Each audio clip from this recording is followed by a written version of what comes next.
Most welcome to Haze Tutorial YouTube channel. This is Hazoy Dole. Tumaluke ebar nisoi metricor question paper to bahut foloni hobo boli babisa aru bahute koi ase je question pattern to ebar sense hobo.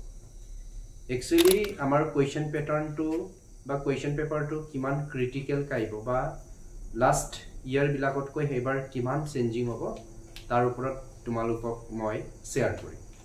तार आगते तुमालुके जानाय মই কেবাটা ভিডিওতে কইছো যে মই as assistant teacher তুমালুকৰ class 10 অর সোশ্যাল সায়েন্স তো পঢ়াও সো যেটো মই হে সাবজেক্ট তো পঢ়াও সো ইয়াৰ ওপৰত মোৰ আইডিয়া আছে কেনে ধৰণৰ কোৱেশ্চন আইব অলৰেডি আমাক এইবিলাকৰ ওপৰত বহুতখিনি ট্ৰেইনিং দিছে তুমালুকে যদি গভৰ্ণমেন্ট স্কুলত পঢ়িছা তেতিয়ালে নিশ্চয় গম পাইছা তুমালুকৰ সাৰতেও ইংৰাজী গণিত বিজ্ঞান সমাজ বিজ্ঞানৰ সাৰতে কেদিনাই গৈছেন হয় জানো ট্ৰেইনিং হলে এই ট্ৰেইনিংত আমাক আইটেম ডেভেলপমেন্ট অৰ্থাৎ আমাৰ 7 টাইপস অফ কোৱেশ্চন অৰ্থাৎ আমাৰ মেট্ৰিকত কেনে ধৰণৰ কোৱেশ্চন আইব সায়েন্সতে হওক তোমাৰ ইংৰাজীতে হওক গণিততে হওক সমাজ বিজ্ঞানতে হওক কেনে ধৰণৰ কোৱেশ্চন আইব এই সম্পৰ্কত আমাক ট্ৰেইনিং দিয়া হৈছে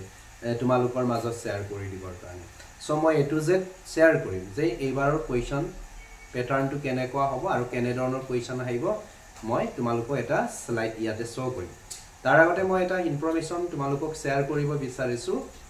তোমালোকে বেলেকৰ কথা নুকুনিবা যে বহুতে ক'ব যে এবাৰ কোৱেশ্চন পেপাৰটো বহুত টান আহিব আৰু বহুতে ক'ব পাৰে কোৱেশ্চনটো বহুত ইজি আহিব জাস্ট তোমালোকক কৈছো মই প্ৰত্যেক চেপ্টাৰৰ বিষয়বস্তুখিনি ষ্টাডি কৰা থ্ৰলি ষ্টাডি কৰা কোড কি লিখা আছে তোমালোকে কনসেপ্ট কিনি লব চেষ্টা কৰা আৰু যদি সময় পোৱা তোমালোকে 2024 অৰ্থাৎ 2024 চনৰ আৰু 2025 চনৰ কোৱেশ্চন পেপাৰটো পিন আপ কৰি বা তোমালোকৰ যদি কাৰোবাৰ ওচৰৰ আছে লৈ পেলাই তোমালোকে চাবাচোন কোৱেশ্চনটো একচুয়ালি কেনে ধৰণৰ প্যাটাৰ্ন হয় সো তোমালোকে যদি সেই কোৱেশ্চন প্যাটাৰ্নটো চাই বা কোৱেশ্চন পেপাৰটো 2-3 বাৰ মান ৰিভাইজ কৰি চাই তেতিয়ালে তোমালোকে আইডিয়া ল'ব পাৰিবা তাৰ মানে যোৱা বছৰ বা 2024 বৰ্ষত যেনে ধৰণে কোৱেশ্চন আইছিলে বা যেনে কোৱা টাইপস অফ কোৱেশ্চন আইছিলে বিহেকৈ 25 চনৰ কাহিনীটো কৈছো যোৱা বছৰৰ কাহিনীটো যদি সেই প্যাটাৰ্নটো ফলো কৰি পেলাই তোমালোকে যদি মেট্ৰিক পৰীক্ষাৰ কাৰণে প্ৰিপাৰেচন কৰা তেতিয়ালে কোনো ক্ৰিটিকেল তাতে এক্সামলত পেছ নকৰা সো তাৰ কাৰণে তোমালোকক মই কৈছো যে যোৱা বছৰ যেনে ধৰণৰ কোৱেশ্চন আইছিলে তেনেকৈ আহিব আৰু পৰাপক্ষত তোমালোকে আমাৰ অসমৰ বিভিন্ন ডিস্ট্ৰিক্টত অনুষ্ঠিত হোৱা কোৱেশ্চন পেপাৰসমূহ কালেক্ট কৰি তাতে এমসিকিউ কিনি প্ৰেক্টিস কৰা আৰু তোমালোকে লং কোৱেশ্চন কিনি লিখি পেলাই তোমালোকৰ বিদ্যালয়ৰ বিষয় সাবজেক্ট অৰ্থাৎ সমাজ বিজ্ঞানৰ সাৰজনক দেখাব চেষ্টা কৰা কিমান ৰাইটিং কিনি ইমপ্ৰুভ হৈছে বা কিমান কিনি মানে গুণগতভাৱে লিখনি কিনি হৈছে নে নাই তোমালোকে দেখাব পাৰা ঠিক আছে এতিয়া মই তোমালোকক শেয়াৰ কৰিম কেনে ধৰণৰ কোৱেশ্চন আইব ইয়াতে মই কোৱেশ্চন কিনি দেখাই দিম আৰু তাৰ পিছতে মই তোমালোকক কৈছা যেহেতু আমাৰ সমাজ বিজ্ঞানত 45 টা এমসিকিউ কোৱেশ্চন আইব আৰু সেই এমসিকিউ কোৱেশ্চন বিলাক এবাৰ কেনে ধৰণৰ টাইপছৰ হ'ব বা টাইপছ বিলাক কেনে ধৰণে আইব তোমালোকক মই ইয়াতে ফটো স্লাইড কিটামান দেখুৱাই দিছো তোমালোকে চাই লোৱা এক নম্বৰতে তোমালোকৰ শৰ্ট কোৱেশ্চন আইব সাপোজ কোনে কৰিছিলে কেতিয়া হৈছিলে কোট হৈছিলে অল কিমান চনৰ হৈছিলে এইবিলাক তোমালোকৰ কি হ'ব শৰ্ট কোৱেশ্চন হ'ব আৰু এনেকুৱা এসাৰচনৰ কোৱেশ্চন আইব তোমালোকৰ এ আছে এ থাকিব তাৰ পিছত আৰ হ'ব এনেকৈ থাকিব যে ওপৰৰ উত্তৰটোৰ শুদ্ধ ব্যাখ্যা আৰ হয় তাৰ পিছতে A to the B to the C টু শুদ্ধ এনে ধৰণৰ থাকিব মই এটা তোমালোকক দেখুৱাই দিছো তাৰ পিছতে আইব তোমালোকৰ পিকচাৰ কোৱেশ্চনটোত পিকচাৰ দিয়া থাকিব এই পিকচাৰটোৰ লগত ৰিলেটেড এনসাৰটো তোমালোকে বাছি উলিয়াব লাগে তোমালোকে যদি মনৰ আছে দাণ্ডি যাত্ৰাৰ যেটো পিকচাৰ মহাত্মা গান্ধীতে যেতিয়া দাণ্ডি যাত্ৰা কৰে তেতিয়া এই পিকচাৰটো দিব পাৰে তোমালোকে এই পিকচাৰটোৰ লগত কি কৰিব লাগে চাই পেলাই এনসাৰটো উলিয়াব লাগে যে দিব পাৰে যে কোনটো আন্দোলনৰ হৈতে জড়িত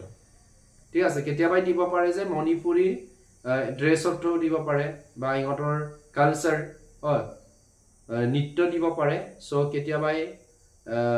টেম্পলছ দিব পাৰে এই টেম্পলছটো চাই পেলাই তোমালোকে জনাব লাগে যে কোনটো ডিস্ট্ৰিক্টৰ আছে বা কোনটো মন্দিৰ হয় বা মন্দিৰটোৰ নাম কি হয় এইখিনি জনাব লাগে তাৰ পিছতে আৰু মেটচিং কৰিব আহিব পাৰে ফাৰ্ট এ লগত ফাৰ্ট বি টো মেটচিং কৰিব লাগে এনে ধৰণৰ কোৱেশ্চনো এবাৰ আহিব তাৰ পিছতে আহিব তোমালোকে ক্ৰমত সজাব লাগে সেন্ডিং অৰ্ডাৰ কোনটো আন্দোলনৰ পিছত কোনটো হৈছিল বা কোনটো আগত হৈছিল ক্ৰমিকভাৱে সজাব লাগিব ঠিক আছে আৰু এখিনি কলো এ শুদ্ধ বি শুদ্ধ এ আৰু বি দুইটা শুদ্ধ অল এ শুদ্ধ কিন্তু বি শুদ্ধ নহয় অল তেনে ধৰণৰ কোৱেশ্চন বিলাকো তোমালোকে পাবা আৰু লং কোৱেশ্চনৰ যদি কথা কম ক্ৰিয়েটিভ কোৱেশ্চন আহিব যে যোৱা বছৰ তোমালোকৰ যেটো সোশ্যাল সায়েন্সৰ কোৱেশ্চন পেপাৰ তাতে ধৰ্মনিৰপেক্ষ বা সেকুলাৰিজমৰ কথাটো আহিছিলে সেই কোৱেশ্চনটো লৈ বহুতে বিতৰ্ক আনিছিলে বা কন্ট্ৰভাৰ্সি হৈছিলে তোমালোকে নিশ্চয় জানা যে অকলে ডেডিকেটেডলি ষ্টাডি কৰে বা আমি মেট্ৰিক দিম অধিকভাৱে আমি ষ্টাডি কৰিব লাগিব প্ৰপাৰলি ষ্টাডি কৰিব লাগিব এইখিনি চিন্তা কৰি পেলাই যদি তোমালোকে পঢ়াওনা কৰিছা নিশ্চয় লাষ্ট ইয়াৰ কোৱেশ্চন পেপাৰ কিনি চাইছা নহয় জানো এইখিনি চাবা তেনে ধৰণৰ ক্ৰিয়েটিভ মাইন্ডৰ কোৱেশ্চন আহিব পাৰে সো মই কালি এটা ট্ৰেইনিংত গৈছিলো ট্ৰেইনিংতো মই এটা কোৱেশ্চন তাত লিখিছিলো আৰু সেই কোৱেশ্চনটো অলৰেডি ডিস্ট্ৰিক্ট লেভেলত লৈ গৈছে মই তাতে লিখিছিলো যে এজন দশম শ্ৰেণীৰ ছাত্ৰ এজনে তেওঁৰ বহিত লিখিলে বা লিখিছে বুলি কৈছিল হা মই ইয়াতে কোৱেশ্চনটো টাইপ কৰি দিছো ভাৰতবৰ্ষ এখন গণৰাজ্য দেশ এই বাইকটো তুমি সমৰ্থন কৰা নে তোমাৰ মতামত আগবঢ়োৱা এনে ধৰণৰ মই এটা কোৱেশ্চন দিছো তোমালোকক মই এটা লিখি দিছো আমাৰো ট্ৰেইনিং আছিল সেই ট্ৰেইনিংত মই এই কোৱেশ্চনটো দিছো সো এতিয়া তোমালোকে আৰু এটা এবাৰ কোৱেশ্চন পাবা আগৰ বছৰ বিলাকতো পাইছা লং কোৱেশ্চনটো তাতে মেপ আঁকিব আহিব মেপ আঁকিব আৰু পিছতে তোমালোকে কি কৰিবা প্লেসটো নাম বহাব লাগিব তোমালোকৰ কেতিয়াবা কি দিছিলে যোৱা বছৰ ডিগবৈ দিছিলে এবাৰ কাজিৰঙা দিব পাৰে মানস সবাৰাজ্য দিব পাৰে তাৰপিছত দিহিং পাটকাৰ কথাটো দিব পাৰে ঠিক আছে বা ডিপুৰ কথাটো আহিছিলে সো অৰুণাচল বহাব পাৰে বা দলাহদিয়া দলঙৰ বিষয়ে আহিব পাৰে সো এইখিনি কোড আছে আসাম মেপটো আকি পেলাই তোমালোকে সেই প্ৰপাৰ প্লেছত বহাব লাগে শো কৰিব লাগে এনে ধৰণে আহিব আৰু তোমালোকৰ মতামত দিয়া এটো ক্ৰিয়েটিভ মাইন্ডৰ কোৱেশ্চন আহিব আৰু সো এইখিনি তোমালোকে ধুনিয়া কি ষ্টাডি কৰা সো আগৰ নিচিনা নহয় ৰেডিমেড টাইপৰ কোৱেশ্চন নহয় যে এইটো আহিবই তোমালোকে এইটো পঢ়ি যোৱা ডেফিনেটলি এই কোৱেশ্চনটো আহিব তেনেকুৱা নহয় তোমালোকে এতিয়া কি কৰিব লাগিব প্ৰত্যেকটো লেসন খুব ধুনিয়াকৈ থ্ৰলি কনসেপ্ট কিনি ক্লিয়াৰ কৰিব লাগিব তেতিয়া তোমালোকে কি কৰিব পাৰিবা এক্সাম হলত যেনেকুৱা কোৱেশ্চনে আহা তোমালোকে নিজৰ মাইন্ডৰ পৰা এই কনসেপ্টটো এপ্লাই কৰি পেলাই এনসাৰ কিনি লিখিব পাৰিবা সো আৰু এটা গুড নিউজ আছে তোমালোকৰ কাৰণে মই এটা টেষ্ট পেপাৰ বনাই আছো তোমালোকক টেষ্ট পৰীক্ষাৰ আগে আগে এই টেষ্ট পেপাৰৰ কোৱেশ্চন কিনি আমি আলোচনা কৰিম সম্পূৰ্ণ ৰূপে আমাৰ আপকামিং 2026 অৰ্থাৎ 2026 চনত হ'বলগীয়া মেট্ৰিক পৰীক্ষাক টাৰ্গেট কৰি সেই কোৱেশ্চন কিনি মই প্যাটাৰ্ন কৰিছো সো তোমালোকৰ মাজত মই হিকিনি শেয়াৰ কৰিম আৰু তোমালোকেও মোক সাপোৰ্ট কৰিবা যে সকলে আমাৰ ইউটিউব চেনেলত ফাৰ্স্ট টাইম চাই আছে সাবস্ক্ৰাইব কৰিবা লগতে বেল আইকন অন কৰি ৰাখিবা যাতে মই ভিডিও দিলে তোমালোকলৈ নটিফিকেশন যাব আৰু নটিফিকেশন যোৱাৰ লগে লগে তোমালোকে চাব পাৰিবা থ্যাংক ইউ আকু লগ পাম আৰু তোমালোকে খুব সুন্দৰকৈ পঢ়ি থাকা